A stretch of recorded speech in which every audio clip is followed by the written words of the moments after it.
Guys, welcome to Motor Octane. कैसे आप लोग सब? आज दोस्तों, अगर आप चैनल पे पहले बार आ रहे हैं, मेरा नाम रक्षित हिरानी है और आज मैं आपके लिए लाया हूँ बैंगलोर में आके एक हाईटेक कार। बैंगलोर जानी जाती है अपनी हाईटेक टेक्नोलॉजीज़ के लिए और आज हमारे साथ जुड़ी है एक ऐसी गाड़ी जो काफ़ी हाईटेक है।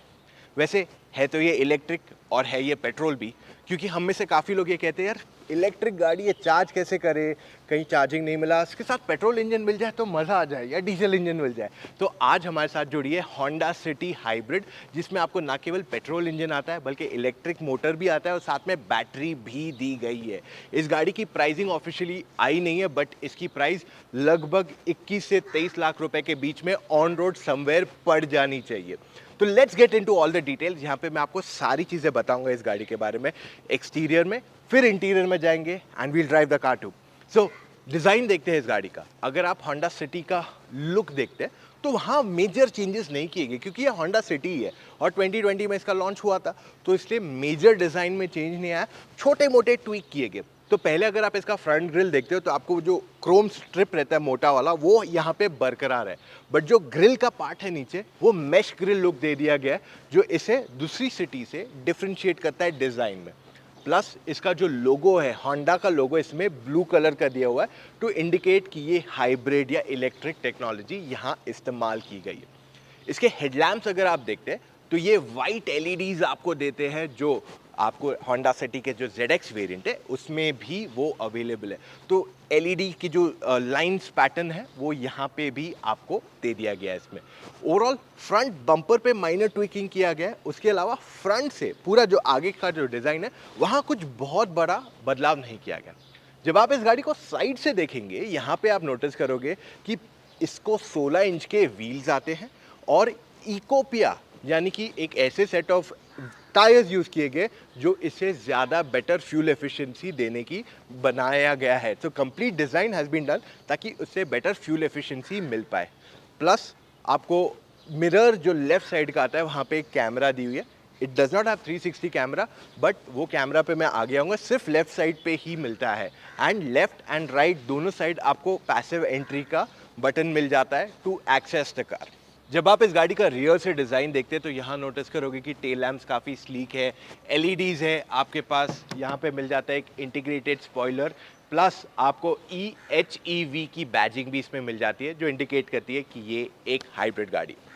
इसका बूट स्पेस अगर आप देखेंगे तो बूट स्पेस पहले से छोटा हो गया है। उसका मेन रीज़न ये है कि इसकी जो बैटरी है वो जो आपकी रियर सीट है उसके वहाँ नीचे प्लेस की गई है, जिस वजह से जो रेगुलर होंडा सिटी आती है उसमें आपको 506 लीटर का बूट स्पेस मिलता है और इस गाड़ी में 306 लीटर का बूट स्पेस मिलता है। यानी कि जो होंडा सिटी का बूट जनरली नीचे जाता है वो यहीं पे, ये लेवल पे ही आ गया है। तो होंडा क्लेम करता है यहाँ पे 2 सूटकेसेस आपके आराम से बैठ जाएंगे। अंडरनीथ आपके पास स्पेस दी गई है और एक स्पेयर टायर के लिए, एंड थोड़ी छोटी जगह है to keep some smaller things as well. अब गाड़ी के अंदर जाते हैं, यहाँ पे काफ़ी सारे नए फीचर्स आए हैं गाड़ी के अंदर, एक एक करके सब देखते हैं। लेकिन उससे पहले दोस्तों आपके लिए एक बहुत ही इंपॉर्टेंट मैसेज। क्या आप जानते हैं आपकी गाड़ी का सबसे कॉम्प्लिकेटेड पार्ट क्या है? उसका इंजन। ये ना केवल सबसे कॉम्प्लिकेटेड है बल्कि सबसे एक्सपेंसिव पार्ट भी है। तो जब आप गाड़ी कोल्ड स्टार्ट करते हैं, यानी कि सवेरे जब आप गाड़ी स्टार्ट करते हैं या फिर जब आप इसे bumper to bumper city traffic में चलाते हैं, तब इंजन पे काफ़ी प्रेशर पड़ता है और इसका वेयर एंड टेयर एकदम मैक्सिमम होता है एट 75%। तो अगर आप कोई भी रेगुलर इंजन ऑयल यूज़ करेंगे, ये आपकी इंजन की लाइफ को अफेक्ट कर सकता है। इसलिए मैं आपको रेकमेंड करता हूँ fully synthetic Castrol magnetic engine oil. ये एक तो BS6 रेडी है, प्लस ये आपकी इंजन को ना नॉन स्टॉप प्रोटेक्शन देता है, जिससे आपकी इंजन की लाइफ बेटर रहती है एंड आपका ओवरऑल खर्चा जो है वो घट जाएगा इन द लॉन्ग रन। चलो लेट्स गो। ऑलराइट गाइस, अभी हम गाड़ी के अंदर आ गए। वैसे हाइब्रिड वर्जन जो है रेगुलर होंडा सिटी से ज़्यादा अलग नहीं है। सो इन टर्म्स ऑफ डिज़ाइन काफ़ी कुछ आपको सिमिलर मिलेगा। इसमें भी आपको एक ही वेरिएंट आता है ZX, जो बेसिकली होंडा सिटी का टॉप एंड आता है, पर इसमें एक्स्ट्रा फीचर्स भी अवेलेबल कराए गए हैं। तो क्या क्या फीचर्स है पहले उन पे जाते हैं। तो आपके पास इसमें आ जाता है ADAS टेक्नोलॉजी, जो मैं ड्राइविंग के टाइम आपको एक्सप्लेन करने वाला हूँ। उसके बाद आपको इसमें आ जाता है electronic parking brake with auto hold. अब इलेक्ट्रॉनिक पार्किंग ब्रेक आपको रेगुलर सिटी में नहीं है, तो इसमें आपको हैंड ब्रेक दिया गया है। These are the 2 main features जो इस गाड़ी में नए इंट्रोड्यूस किए गए। बाकी मैं ड्राइव पे बताऊंगा कि वो हाइब्रिड में क्या क्या किया गया। ओके, सो टच स्क्रीन के बारे में बात करते हैं। इसका टच स्क्रीन सिस्टम की ब्राइटनेस अच्छी है। UI could have been better. मैं ये यूआई मुझे इतना फ्रेंडली नहीं लगता है एंड आई फील ये इतना प्रीमियम नहीं है। अपार्ट फ्रॉम दैट आपको इसमें रिवर्स पार्किंग कैमरा दिया गया है जिसकी quality is again not that great. I am sorry but ये प्राइस पॉइंट पे मैं बेटर क्वालिटी कैमरा एक्सपेक्ट करूंगा। सो आई फील टेक्नोलॉजी जो आईटी टेक है सॉफ्टवेयर वाला, वहाँ पे इस गाड़ी पे थोड़ा काम करने की ज़रूरत है, specifically on the infotainment screen and the system, क्योंकि इसकी ऑडियो क्वालिटी भी डिसेंट है। I will make you listen to that.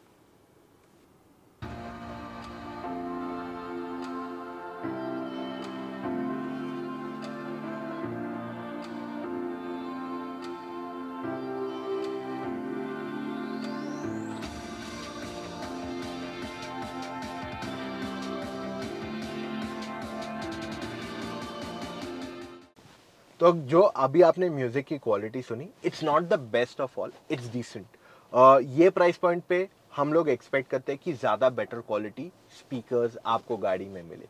इसमें आपको लेन वॉच असिस्ट भी आता है। तो बेसिकली अगर मैं लेफ्ट का इंडिकेटर देता हूँ तो यहाँ मेरे स्क्रीन पे जो मैंने आपको कैमरा बताया था उस पर दिखाएगा कि कितना वाइड दिखता है। सो बेसिकली आप 2 या 3 लेन तक ऑलमोस्ट देख सकते हो विद दैट, जिस वजह से आपको जब लेफ्ट ले रहे हो it makes it very easy. I mean, this thing spoils you. Trust me that. CRV में हमारे पास थी, उसने हमें completely spoil कर दिया। नीचे आपके पास क्लाइमेट कंट्रोल आ जाता है इसमें। एंड अपार्ट फ्रॉम दैट दूसरे फीचर्स पे जाने से पहले let me tell you about the seats. इस गाड़ी की जो सीट्स है वो बहुत ही कंफर्टेबल है। तो ये सीट जो है ना काफ़ी बहुत ज़्यादा सॉफ्ट नहीं है, पहले बहुत सॉफ्ट थी, अब थोड़ी फर्म है, बट अभी भी it's more towards the soft part only. लेकिन जो ये कंफर्ट आपको देती है ना सिटी में, हाईवे रोड ट्रिप पे चले जाओ, you will just enjoy being in this car. बहुत ही पैम्परिंग सीट्स है इसकी। और इसमें लेदर अपहोल्स्ट्री आता है इस वेरिएंट में। आपके पास सनरूफ है। आपका स्टीयरिंग व्हील जो है वो एडजस्टेबल है फॉर हाइट एंड रीच दोनों। इंस्ट्रूमेंट क्लस्टर इसका पार्ट डिजिटल है और पार्ट एनालॉग है। और जो डिजिटल पार्ट है उसमें आपको बहुत सारी चीज़ें आती है, बैटरी कैसी है, पावर कहाँ जा रहा है, इको मोड, बहुत सारे आपको यहाँ कस्टमाइजेबल ऑप्शंस मिल जाते हैं जिससे आपका ड्राइविंग एक्सपीरियंस और इन्हांस हो जाएगा। अब स्टोरेज स्पेसेस की बात कर लो गाड़ी में, तो आपको फ्रंट में आर्म रेस्ट के नीचे स्टोरेज स्पेस मिल जाती है। अब क्योंकि यहाँ से हैंड ब्रेक चला गया तो आपके पास यहाँ पे भी एक फ़ोन रखने की जगह है। फ्रंट में आपके पास कप होल्डर्स है और फ़ोन रखने की जगहें हैं। प्लस आपके पास 12 वोल्ट का चार्जिंग पॉइंट है और 2 USB चार्जिंग पॉइंट्स हैं एंड दैट्स अबाउट इट। इसमें आपको हार्ड प्लास्टिक्स है सब जगह, बट जो भी ड्राइवर के टच पॉइंट्स है उन पे लेदर आ जाएगा। तो स्टीयरिंग व्हील हो गया, दोनों तरफ जहाँ आर्म रेस्ट पे हाथ रखेगा कोई, वो सारे soft and leather touch points है। ऑलराइट गाइस, अभी मैं फ्रंट से सेकंड रो में आता हूँ। सीट अपने हाइट के हिसाब से एडजस्ट कर रहा हूँ विच इज समवेयर हियर। वैसे सीट इलेक्ट्रिकली एडजस्टेबल नहीं है। ओके, इसका डोर अगर आप देखते हैं तो काफ़ी वाइड खुलता है। एंड यहाँ जब अंदर आता हूँ तो जगह मेरे पास अच्छी खासी है गाड़ी में, तो नी रूम की कमी बिल्कुल नहीं है। हेडरूम भी डिसेंट इनफ है। आर्म रेस्ट है जो कुछ ऐसे खुलता है। एंड ओवरऑल 2 लोग हट्टे कट्टे आराम से बैठ के जा सकते हैं। वैसे होंडा सिटी में 3 लोग बैठ के जा सकते हैं, पर अगर ज़्यादा वाइड हुए तो नहीं बैठ पाएंगे, क्योंकि हमने इस पर टेस्ट किया हुआ है। मैं आपके लिए वो क्लिप डाल दूंगा। 3 लोगों का बैठना थोड़ा टाइट है यहाँ पे, बट अगर 3 पतले हुए दुबले हुए, मेरी तरह नहीं दुबले हुए, तो वो लोग आराम से यहाँ बैठ के जा सकते हैं। यहाँ पे सन ब्लाइंड नहीं आता है, आपको पीछे ब्लाइंड दिया गया है इस गाड़ी के अंदर, जो मैन्युअली आप एडजस्ट कर सकते हैं। उसके अलावा पीछे के पैसेंजर्स को मिलता है एक बहुत अच्छा रिक्लाइन सीट का। सीट में थाई सपोर्ट इतना नहीं है, बट कंफर्ट अच्छा खासा आपको यहाँ मिल जाता है। पीछे आपके पास AC वेंट्स है and you have 2 12 volt charging points too. So ये फीचर्स पीछे के पैसेंजर्स को मिल जाते हैं। और यहाँ पे दोनों पैसेंजर्स के लिए एक एक करके लाइट दी गई है। अब बहुत हो गई बातें, मेन तो गाड़ी का ड्राइव है ना। व्हाट आर वी टॉकिंग है, चलो let's go and drive. Alright guys, अभी हम सिटी हाइब्रिड चला रहे हैं, जस्ट स्टार्टिंग द कार। तो ये गाड़ी स्टार्ट हो गई EV मोड में। इसको मैंने डाल दिया ड्राइव पे और अब हम चल दिए। ठीक है, आते हैं हम बाहर। तो इसमें 3 मोड आते हैं। पहला आ गया इलेक्ट्रिक मोड, जहाँ पे आपकी गाड़ी चल रही है प्योरली ऑन ईवी, मतलब बैटरी के पावर पे। दूसरा आता है हाइब्रिड, जहाँ पे इंजन जो है पावर करती है आपकी बैटरी को, एंड इन टर्न जो मोटर है पावर देता है पहियों को। तो ये हो गया हाइब्रिड मोड। और तीसरा मोड जो इसमें आता है कि जब मान लीजिए मैं चल रहा हूँ 110, 120, 125 के स्पीड पे, ठीक है, जब वो स्पीड पे चल रहा हूँ और बैटरी में इतनी क्षमता नहीं है कि वो उसको पावर करे हर बार, at the end of the day battery की साइज छोटी है, तो वो उतनी क्षमता नहीं है इसमें, तो तब इंजन डायरेक्टली पहियों से कनेक्ट होकर पावर ट्रांसमिट करेगा। तो इससे क्या होगा, आपकी जो ओवरऑल परफॉर्मेंस है वो इफेक्ट नहीं होगी। क्योंकि देखिए जो इलेक्ट्रिक गाड़ी आती है ना, वो शहर में चलने के लिए बहुत फ्यूल एफिशिएंट है, क्योंकि उसमें जब वो स्लो स्पीड पे चलती है तब वो ज़्यादा पावर नहीं खाती है। वेराज जो पेट्रोल गाड़ी है, जब वो हाई स्पीड पे चलती है हाईवे पे 80, 100, 110, 120, तब उसमें आपको ज़्यादा एफिशिएंसी मिलती है। तभी जब भी आप पेट्रोल या डीजल गाड़ी के बारे में सुनते हो तो आप सुनते ना कि पेट्रोल सिटी में 12-13 देती है, हाईवे पे 15-16 देती है, तो हाईवे पे ज़्यादा देती है। वेराज इलेक्ट्रिक कार का रेंज हाईवे पे कम हो जाता है। तो ये लोग ने क्या किया है, जो इलेक्ट्रिक का सिटी का पावर है, जो परफॉर्मेंस है, जो स्ट्रॉन्ग पॉइंट है, उसे ले लिया है, और जो पेट्रोल का हाईवे का स्ट्रॉन्ग पॉइंट है, उन दोनों को यहाँ मर्ज किया। यानी कि जब हाईवे पे तेज जाना है आपको, तब पेट्रोल इंजन चालू हो जाएगी, बट अगर आपको आराम से चलना है शहर के अंदर स्लो स्पीड पे, तब इलेक्ट्रिक पे चलेगी। तो इससे आपकी एफिशिएंसी बढ़ेगी। तो उम्मीद करता हूँ मैं आपको ये समझा पाया हूँ। तो इस गाड़ी की जो बैटरी आती है वो पूरी तरह डिस्चार्ज नहीं होती है, तो इस वजह से होंडा क्लेम ये करता है कि इसकी बैटरी की लाइफ ज़्यादा बेटर रहेगी। अगर आप पूरी तरह गाड़ी की बैटरी डिस्चार्ज करके फुल चार्ज करते हो तो वहाँ पे उसकी लाइफ अफेक्ट होती है। वैसे इस गाड़ी में आपको जो बैटरी आती है उस पर 8 साल या 1.6 लाख किलोमीटर्स का वारंटी मिलता है, और वरना गाड़ी पे 3 साल एंड अनलिमिटेड किलोमीटर्स की वारंटी आ जाती है। इसमें आपको पैडल शिफ्टर्स भी है। आपको और एक चीज़ आती है which is called as regenerative braking. इसमें क्या होता है, अब देखिए मैं 55, 58, 60 पे चल रहा हूँ, जैसे ही मैं एक्सीलेटर छोड़ देता हूँ या ब्रेक दबाता हूँ, जो पावर मेरे पहियों का है वो केमिकल फॉर्म में कन्वर्ट होके बैटरी में स्टोर हो जाता है, जिससे बैटरी की रेंज बढ़ जाती है। देखिए मैं थोड़ा साइंटिफिक जाऊंगा यहाँ पे। वो कहते हैं ना, energy can not be created nor be destroyed, it can be converted from one form to another. यानी कि एनर्जी एक फॉर्म से दूसरे फॉर्म में कन्वर्ट होती है। तो जो आपका पहियों का चलने की ताकत है, जिसको कहते हैं काइनेटिक एनर्जी, जब आप ब्रेक दबाते हैं तो वो कन्वर्ट होते हैं इनटू हीट एनर्जी, क्योंकि ब्रेक्स वो हीट रिलीज करते हैं। तो ये हीट को ना कन्वर्ट करता है इनटू केमिकल एनर्जी, और ये इसे वापस स्टोर करता है इनटू द बैटरी। मैंने बहुत सिंपल शब्दों में समझाने की कोशिश की, उम्मीद करता हूँ मैं समझा पाया। तो रीजेनरेटिव ब्रेकिंग से आपकी गाड़ी जो है ज़्यादा बेटर आपको रेंज देगी। तो जैसे आप ब्रेक दबाते हो, आप एक्सीलेटर छोड़ते हो, ये रीजेनरेटिव मोड पे चली जाती है, जिससे आपकी जो पेट्रोल डीजल गाड़ी में जनरली रेंज कम होता है ना, यहाँ पे वैसा नहीं होगा। इनफैक्ट इससे उसका रेंज थोड़ा बेटर हो जाएगा। वैसे अगर मैं इस गाड़ी के परफॉर्मेंस की बात करूँ तो बहुत मेजर अंतर नहीं है between the hybrid and the petrol engine. ये स्पीड ब्रेकर से जा रहा हूँ तो स्पीड ब्रेकर पे भी इतने गड्ढे वो ख़राब नहीं फील होता है। ओवरऑल इसकी ड्राइव क्वालिटी काफ़ी अच्छी है। तो you will feel the experience, आपको पसंद आएगा जो ये ओवरऑल आपको एक्सपीरियंस यहाँ ऑफर कर रही है राइड क्वालिटी में। Even for the matter of fact handling जो है इसकी होंडा सिटी से बहुत ज़्यादा परे नहीं है, ज़्यादा फ़र्क नहीं है इन दोनों में। जो एक्सेलरेशन है वहाँ पे ये उससे थोड़ी बेटर है, क्योंकि पावर ज़्यादा है, प्लस जब आप ज़ोर से एक्सीलेटर दबाते हैं तब आपकी शक्ति ना केवल इंजन से आती है बल्कि इवन इलेक्ट्रिक मोटर एक अच्छा सा बूस्ट दे देता है। So because of all these elements आपको थोड़ा बेटर परफॉर्मेंस मिलता है। तो 0 to 100 अगर होंडा सिटी करती है पेट्रोल वाली इन से 10.4 सेकेंड्स, तो ये 10 सेकेंड में कर देगी। तो 0.4 सेकेंड्स का डिफरेंस आ जाता है, जो जनरली हम जैसे कॉमन बायर को पता नहीं चलेगा अनलेस हम उसे एक क्लॉक या सॉफ्ट स्टॉप वॉच पे करें, तब ही वो फ़र्क पता चलेगा। उसके अलावा इसमें आपको एडास टेक्नोलॉजी आ जाती है, यानी कि 5 फीचर्स इसमें प्राइमरीली आते हैं। एक तो आता है अडेप्टिव क्रूज कंट्रोल, यानी कि अगर मैं 80 पे चल रहा हूँ और मेरे आगे अगर कोई 40 पे चल रहा है क्रूज कंट्रोल पे, तो ये गाड़ी अपने आप स्लो के 40 के स्पीड पे आएगी, और यहाँ पे मैं अपना सेटिंग्स एडजस्ट कर सकता हूँ कि मुझे कितना डिस्टेंस मेंटेन करना है। सेकेंड फीचर जो इसमें आता है वो है लेन कीप, यानी कि अगर मैं एक लेन से बाहर जा रहा हूँ तो मुझे वो लेन के अंदर वापस लेके आ जाएगा, और ये जनरली 72 किलोमीटर्स पर आवर की स्पीड के ऊपर चलता है। तीसरा है लेन का सेंटर में रखता है मुझे, जहाँ पे अगर मान लीजिए मैं टर्न कर रहा हूँ हाईवे पे और मैं लेन के थोड़ा भी बाहर जाता हूँ तो मेरे को लेन के सेंटर में रखता है। तो ज़्यादा फर्क नहीं है इन दोनों टेक्नोलॉजीज़ में, if I talk in very simple words. चौथा आता है इसमें ऑटो हाई बीम। अब हाई बीम फिलहाल तो मैं रात को नहीं चला पाऊंगा, इसको काफ़ी छोटी ड्राइव है हमारी। तो मान लीजिए अगर मेरी गाड़ी हाई बीम पे चल रही है, ठीक है, सिंगल लेन रोड है और पास में से कोई गाड़ी आती है, अगर पास में से कोई गाड़ी आती है तो हमारी हाई बीम कट होके लो बीम पे चली जाएगी ऑटोमेटिकली, और जैसे ही वो गाड़ी पास होती है हमारी गाड़ी फिर से हाई बीम पे जाएगी, ताकि ना उसको देखने में डिस्ट्रक्शन हो ना हमें ऑब्स्ट्रक्शन हो, दोनों को देखने में, एंड साथ में जो हमारी ड्राइव है वो चलती रहे। एक लास्ट फीचर जो इसमें आता है which is called forward collision warning.